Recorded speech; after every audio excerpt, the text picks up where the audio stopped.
What happens when a fierce Apache chief, determined to protect his people, stumbles upon a white woman caring for the one person he loves most?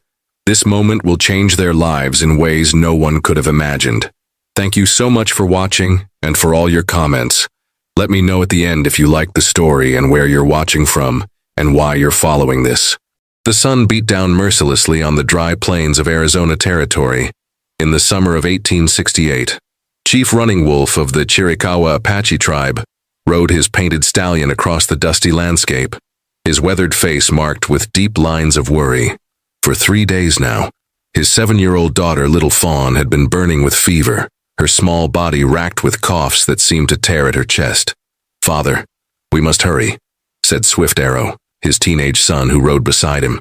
"The medicine man says her spirit may leave soon if we cannot break the fever." Running Wolf nodded grimly. The tribe's medicine man had tried every traditional remedy, healing herbs, sacred prayers, and ceremonial rituals, but Little Fawn only grew weaker. Her illness had started after several white settlers had visited their camp to trade, bringing unknown diseases that the Apache had no defense against. "The white man's diseases are powerful enemies," Running Wolf said bitterly. "Our medicine is not strong enough." As they crested a small hill, they could see their encampment in the distance, the conical tips of the wickiups barely visible among the scrubby vegetation. Running Wolf's heart was heavy. Little Fawn was his youngest child, born to his second wife who had died during a raid by Mexican soldiers 2 winters ago. The little girl was precious to him, the last connection to his beloved wife. "Perhaps we should seek help from the white settlement," Swift Arrow suggested cautiously, knowing his father's pride and distrust of the white men. Running Wolf's jaw clenched. "They bring the sickness, and now you think they can cure it? I have heard that their medicine woman, the one they call Miss Sarah, has helped others. Even Two Bears says his son was healed by her remedies." Running Wolf remained silent, torn between his distrust of whites and his desperate need to save his daughter. The whites had been encroaching on Apache lands for years, bringing conflict, disease, and death. Yet some, like this Miss Sarah, seemed different from the soldiers and the greedy settlers who took their land.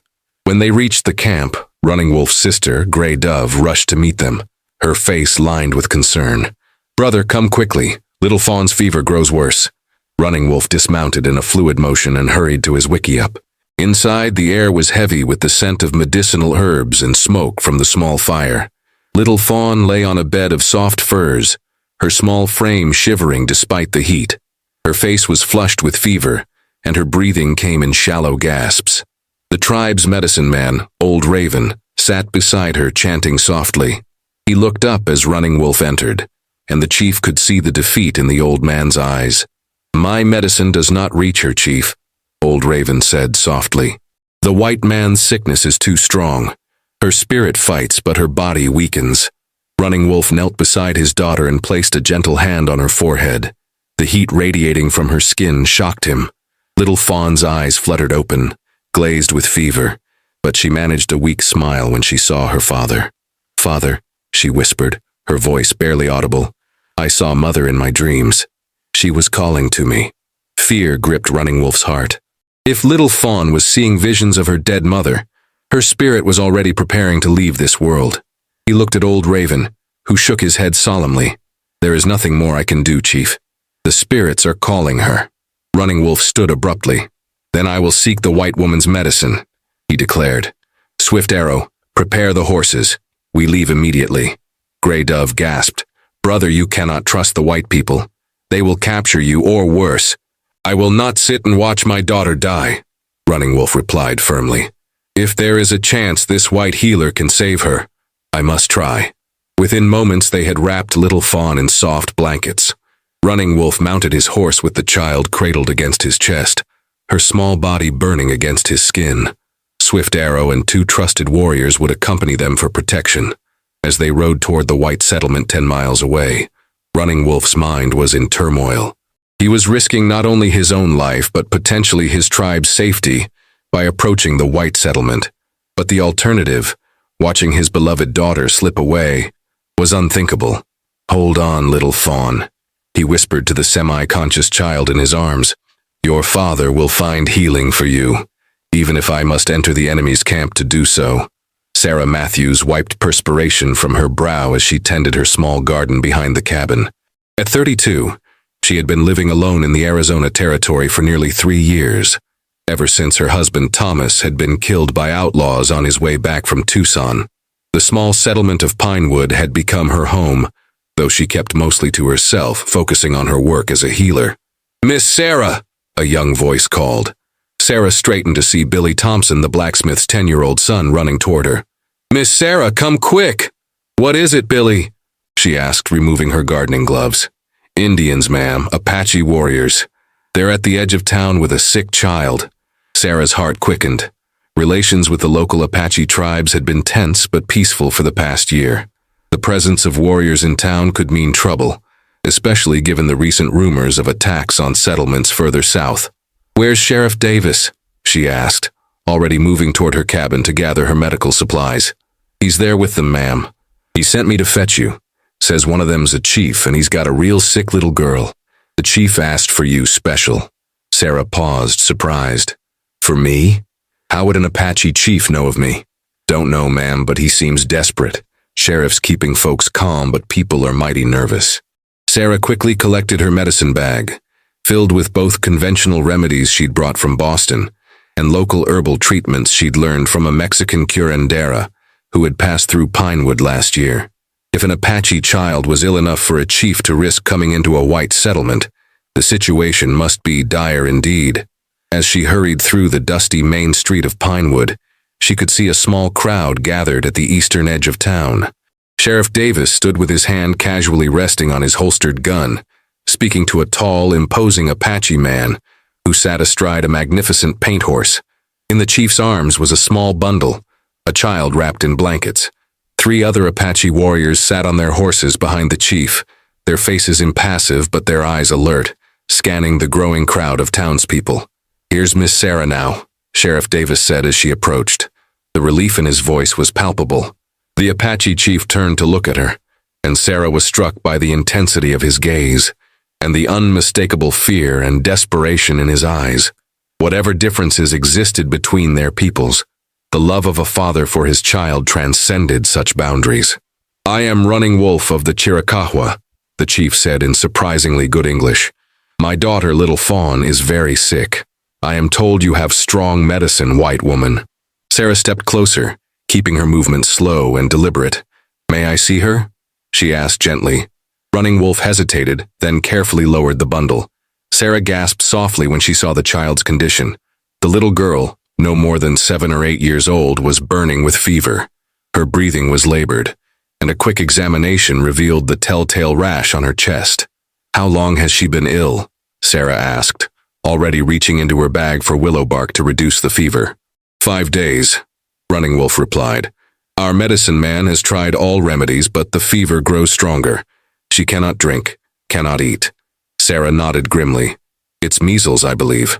We've had several cases in town this past month." She looked up at the chief. "I can help her, but she needs care for several days. She's too weak to travel." Murmurs rippled through the crowd of settlers. Sheriff Davis stepped closer. "Miss Sarah, you suggesting these Apaches stay in town?" "Not all of them," Sarah replied firmly. "But the child and perhaps her father should stay. I can treat her at my cabin." "That's not wise," the sheriff warned in a low voice. "Folks are on edge with the Apache this close to town." "Then they'll have to get over it," Sarah said, her voice leaving no room for argument. "This child will die without proper care, and I won't have that on my conscience." "Would you?" The sheriff sighed, knowing when he was beaten. He turned to Running Wolf. "Your warriors must return to your camp, but you and your daughter can stay with Miss Sarah until the child recovers." Running Wolf conferred briefly with his men in their native tongue. Swift Arrow, the youngest warrior, protested vehemently, but the chief silenced him with a sharp command. Finally, he turned back to Sarah and the sheriff. "I will stay with my daughter. My men will return to our camp, but will come each day to the edge of your settlement for news." Sarah nodded. "That's acceptable. Now please, let's get your daughter somewhere comfortable. She needs treatment immediately." As Running Wolf dismounted with Little Fawn in his arms, the crowd of settlers parted warily. Sarah led the way to her small cabin at the edge of town, acutely aware of the whispers and stares following them. "You're making a mistake, Sarah," called out Emmett Walsh, a rancher known for his particular hatred of Indians. You let that savage into your home and you'll regret it. Sarah paused and turned to face him. The only thing I would regret, Mr. Walsh, is allowing prejudice to prevent me from saving a child's life. Now, if you'll excuse us. Inside her cabin, Sarah quickly prepared her spare bed for little Fawn. Running Wolf gently laid his daughter down, his strong hands surprisingly tender as he brushed damp hair from her forehead. I need to prepare medicines, Sarah explained, moving to her kitchen area. First, we must lower her fever and help her breathe more easily. Then we can treat the rash and make sure she takes fluids. Running Wolf watched her intently as she worked, grinding herbs and heating water. Why do you help us, white woman? Your people fear mine. Sarah paused in her work. I'm a healer. I help those who need healing regardless of where they come from. She measured dried herbs into a small pot of water. And I believe that kindness can bridge even the widest divides between peoples. The Apache chief studied her face, searching for deception but finding none. My son, Swift Arrow, spoke of you. He said others from our tribe have been helped by your medicine. Sarah nodded as she strained the herbal tea into a cup. 2 bears brought his son to me last winter with a similar sickness. The boy recovered well. She handed the cup to Running Wolf. We need to get her to drink this a little at a time. It will help with the fever. Together, they gently raised little Fawn's head, coaxing the sick child to sip the bitter tea. Some dribbled down her chin, but she managed to swallow most of it before falling back into a fitful sleep. Now we wait, Sarah said softly, and pray. Running Wolf nodded, settling himself on the floor beside his daughter's bed, his back straight and proud despite his obvious exhaustion. Sarah realized that he had likely been awake for days, watching over his sick child. You should rest, she suggested. I'll watch over her. The chief shook his head firmly. A father does not rest while his child suffers. In that moment, Sarah saw beyond the fearsome warrior to the loving father beneath, a man not so different from any white father she knew. She nodded in understanding, and quietly began preparing more medicines for the long night ahead. 3 days passed with little Fawn hovering between life and death. Sarah worked tirelessly, applying cool compresses to bring down the fever, administering herbal teas for strength, and gently coating the rash with a soothing salve. Running Wolf rarely left his daughter's side, speaking to her softly in Apache, telling her stories of brave warriors and clever animals to keep her spirit from wandering too far from her body. By the 4th morning, Sarah noticed a change. Little Fawn's fever had broken during the night, and her breathing, while still labored, had improved. The child's eyes, when they opened, were clearer, more present. She is stronger today, Sarah told Running Wolf as she checked the little girl's pulse. Her body is fighting back. Running Wolf nodded, the relief evident in his face, though his expression remained stoic. Your medicine is strong, Sarah Matthews. It was the first time he had used her name, and Sarah felt an unexpected warmth at hearing it from his lips. Over the past days, a cautious respect had developed between them as they worked together to save little Fawn's life. Each day, Swift Arrow had come to the edge of town as promised, and Running Wolf had gone to speak with him briefly, always returning to Sarah's cabin without incident. The townspeople had gradually become accustomed to the presence of the Apache chief, though many still watched him warily when he passed. I think she might be able to eat something today, Sarah said, moving to her small kitchen area. Some broth would give her strength. As she prepared a simple broth from dried meat and herbs, she watched Running Wolf from the corner of her eye. Despite his formidable presence, he showed surprising gentleness with his daughter. He sang to her in a low voice, songs that sounded ancient and powerful to Sarah's ears. She wondered what the words meant, but didn't want to intrude by asking. The songs tell of our ancestors, Running Wolf said suddenly, as if reading her thoughts. They remind little Fawn that she comes from strong people who have faced many challenges and survived. Sarah smiled. They're beautiful. I don't understand the words, but I can feel their meaning. Running Wolf studied her for a moment. You are different from other white women I have seen. How so? Sarah asked, stirring the broth. You live alone. You do not fear to speak your mind, and you were not afraid to bring an Apache warrior into your home. His dark eyes held hers. Why? Sarah considered her answer carefully. My husband was killed 3 years ago. Since then, I've learned to rely on myself. She paused, thinking of the lonely nights and difficult days that had followed Thomas's death.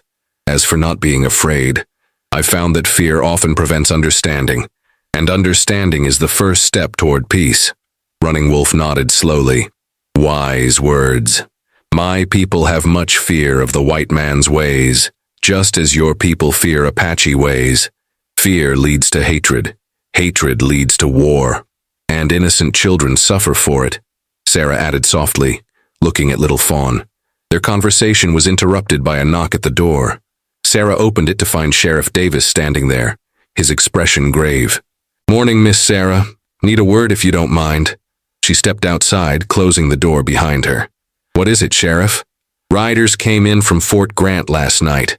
There have been Apache raids on settlements near the Dragoon Mountains. 3 families killed. His voice was low but tense. Folks in town are getting restless with your guest. Emmett Walsh has been stirring them up, saying we've got the enemy right here in our midst. Sarah felt a chill despite the morning heat. Running Wolf and his people haven't been involved in any raids. They're from much further north, and his daughter is still recovering. She can't be moved yet. The sheriff sighed, removing his hat to run a hand through his thinning hair. I know that, Sarah. But folks are scared, and scared people do foolish things. I'm just warning you to be careful. Thank you for the warning, she replied. But I won't send them away. The child needs at least another few days of care. After the sheriff left, Sarah returned inside, troubled by the news. Running Wolf looked up from his daughter's bedside, immediately sensing her disquiet. There is trouble, he stated rather than asked. Sarah hesitated, then decided honesty was best. There have been raids to the south. People in town are nervous. Running Wolf's expression darkened. Not my people. We have kept the peace as agreed in the last council. I believe you, Sarah assured him. But others might not make that distinction. A small voice interrupted their conversation. Father, I'm thirsty. Both adults turned immediately to little Fawn, who was awake and trying to sit up. Running Wolf gently supported her while Sarah quickly brought a cup of water. Slowly, Sarah advised as the little girl drank eagerly. That's it. Small sips. Little Fawn looked at Sarah with curious eyes. Are you a spirit woman? Father said your medicine is strong. Sarah smiled. No, just a regular woman who knows about healing plants and remedies. The child studied her with solemn eyes. Thank you for helping me, White Lady. My name is Sarah, she replied gently, and you're very welcome, Little Fawn. As the day progressed, Little Fawn continued to improve, managing to eat some broth and even sitting up for short periods. Running Wolf's relief was palpable, though he remained vigilant for any signs of the illness returning. That evening, as Sarah prepared a simple supper for them, another knock came at the door, more insistent this time. Opening it, she found Emmett Walsh and 4 other men standing there, their faces set in grim lines. Evening, Miss Sarah, Walsh said, his tone falsely polite. We've come to have a word with your Apache friend. Sarah stood firmly in the doorway. Mr. Walsh, this isn't a good time. The child is still recovering. This ain't about the child, Walsh replied, his voice hardening. It's about the killings down south. Apache killings. Running Wolf and his people had nothing to do with those raids, Sarah insisted. They've been peacefully camped north of here for months. So he says, Walsh sneered. Indians lie as easily as they breathe, Miss Sarah. Now step aside. I will not, Sarah replied, her voice steady despite her racing heart. This is my home, and you have no right to barge in here making accusations. Behind her, she heard Running Wolf rise to his feet. He moved to stand beside her in the doorway, his presence intimidating despite being outnumbered. If you have words for me, speak them, he said calmly to Walsh. But do not frighten my daughter, or disrespect this woman who has shown kindness to my people. Walsh's hand moved toward the gun at his hip. We don't want your kind around here, Chief. Those raids are just proof of what we already know. Apache can't be trusted. Mr. Walsh. Sheriff Davis's voice cut through the tension as he approached quickly from the direction of the town. What exactly do you think you're doing? What you should have done days ago, Walsh retorted. Getting this savage out of our town before we all end up scalped in our beds. The sheriff positioned himself between the two groups. There'll be no vigilante justice in Pinewood while I'm wearing this badge. Now all of you go home. Cool your heads. This isn't over, Walsh muttered as he and his companions reluctantly backed away. "You're making a mistake protecting him, Sheriff." After they had gone, Davis turned to Sarah and Running Wolf. "I can't guarantee I can stop them if they come back with more men," he warned. "Might be best if you were gone by morning," he added to Running Wolf. The Apache chief nodded gravely. "I understand. We will leave at first light." "But Little Fawn is still weak," Sarah protested. "The journey could cause her illness to return." Running Wolf placed a hand gently on her shoulder. "You have done much for us, Sarah Matthews, but I will not bring danger to your door. My daughter is stronger now thanks to your medicine. We must return to our people." That night, as Little Fawn slept peacefully for the first time since her illness began, Sarah prepared medicines and instructions for Running Wolf to continue his daughter's treatment. She worked methodically, trying not to think about their departure, about the dangers they might face, about the unlikely friendship that had formed in these few short days. "You should sleep," Running Wolf said softly, watching her work. "The journey tomorrow will be long for you as well." Sarah looked up, startled. "For me? I'm not going with you." "You must," he replied simply. "Walsh and his men will not forget that you protected an Apache.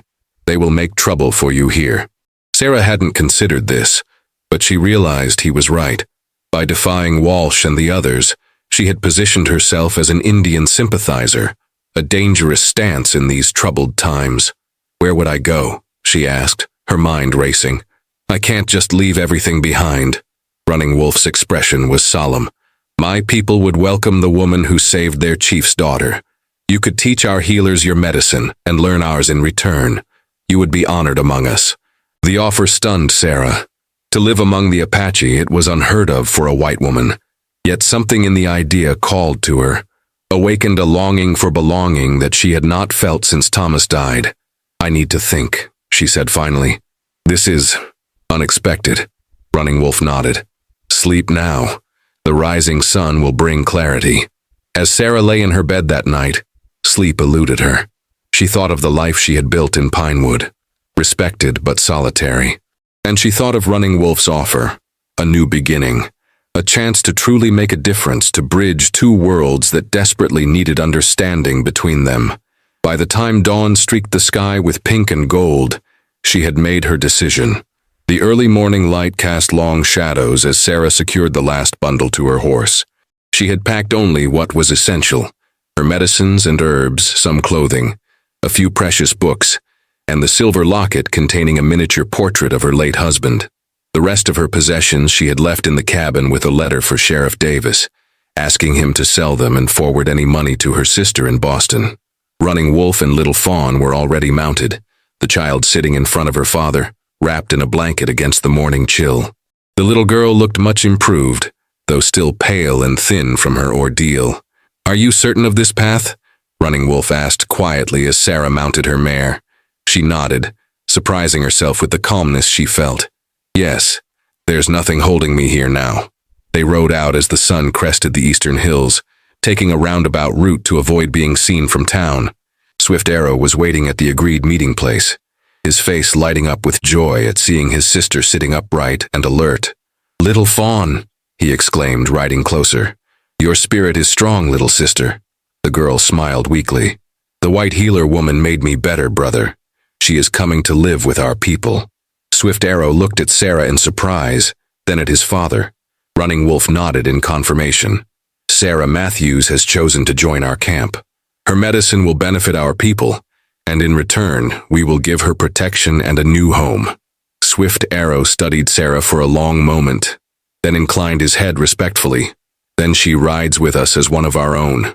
They traveled steadily throughout the day, keeping to less traveled paths and wooded areas where possible. Little Fawn dozed against her father's chest, while Sarah and the Apache men remained vigilant. By mid-afternoon, they began to climb into more rugged terrain, following game trails that wound through rocky outcroppings and dense pine forests. "We are close to our summer camp," Running Wolf explained as they paused to rest the horses. "It is hidden in a valley with a clear stream and good hunting." Sarah nodded, taking in the beauty of the landscape around them. The wilderness was both intimidating and exhilarating, so different from the settled town she had left behind. "Will your people accept me?"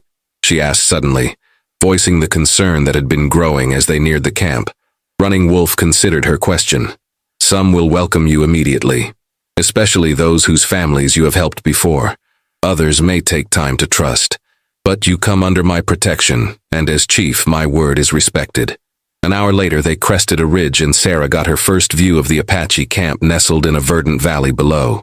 Dozens of wickiups were arranged in a circular pattern, with horses grazing in a meadow nearby. Smoke rose from cooking fires, and she could see people moving about their daily tasks.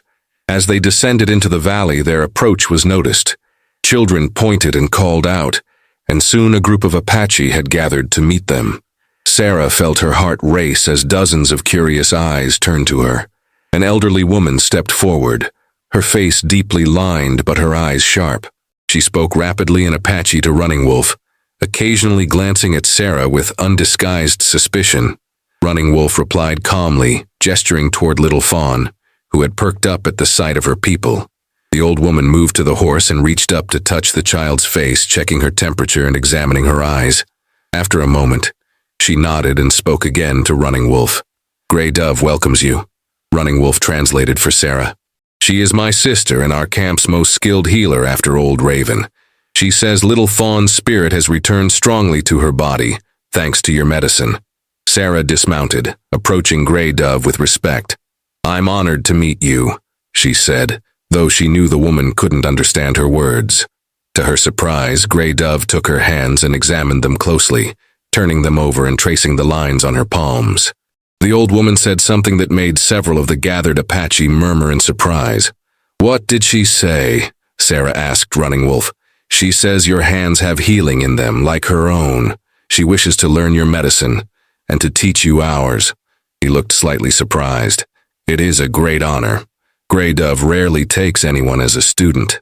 Over the next few weeks, Sarah settled into life among the Apache. She was given a small wickiup near Grey Dove's, and the two women, despite their language barrier, began to exchange knowledge of healing plants and treatments. Sarah learned to identify desert herbs she had never encountered before, while she shared her knowledge of treating various illnesses that had come with the white settlers. Little Fawn recovered fully, becoming Sarah's shadow around the camp. The child appointed herself as Sarah's interpreter, teaching her Apache words and explaining customs. Through her, Sarah began to understand the deep spiritual connection the Apache had with the natural world, how their medicine wasn't just about physical healing but about maintaining harmony between body, mind, and the world around them. Not everyone in the camp accepted Sarah's presence so readily. Some warriors, particularly those who had lost family to white settlers or soldiers, kept their distance, watching her with distrust. But Running Wolf's protection and Grey Dove's acceptance gradually opened doors. One evening, as Sarah sat outside her wickiup grinding herbs with a stone mortar Grey Dove had given her, Running Wolf approached and sat beside her. Your hands work like Apache hands now, he observed, watching her technique. Sarah smiled. Grey Dove is a patient teacher, even with our language difficulties. My people speak of you around the fires at night, Running Wolf said. They say the white healer woman has an Apache heart in her chest. Is that a good thing? Sarah asked, pausing in her work. Running Wolf's usually solemn face relaxed into a rare smile. It is the highest compliment they could give. They sat in comfortable silence for a moment, watching the sunset paint the western sky in brilliant oranges and reds. I received news today, Running Wolf said finally. A rider from the southern bands. The attacks on white settlements were done by young warriors from the Mimbreño band. Their leader has been disciplined by their chief. Sarah nodded.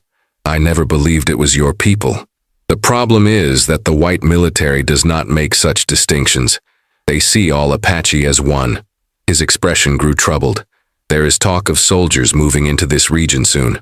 What will you do? Sarah asked. We will move our camp higher into the mountains before the first snow. It is safer there. He looked at her directly. The journey will be difficult. If you wish to return to your people before winter, I would understand.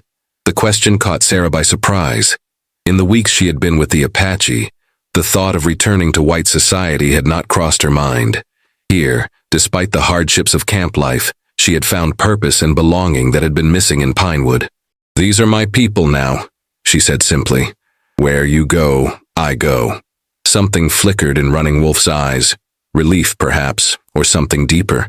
He reached out slowly and took her hand, a gesture that felt momentous in its simplicity. Then we face the seasons together, he said softly. 3 months later, as the first snow dusted the higher elevations, the Apache camp was securely established in their winter location, a sheltered canyon with natural hot springs that kept the worst of the cold at bay. Sarah's wickiup now stood close to Running Wolf's, a placement that acknowledged her growing importance to the chief and the tribe.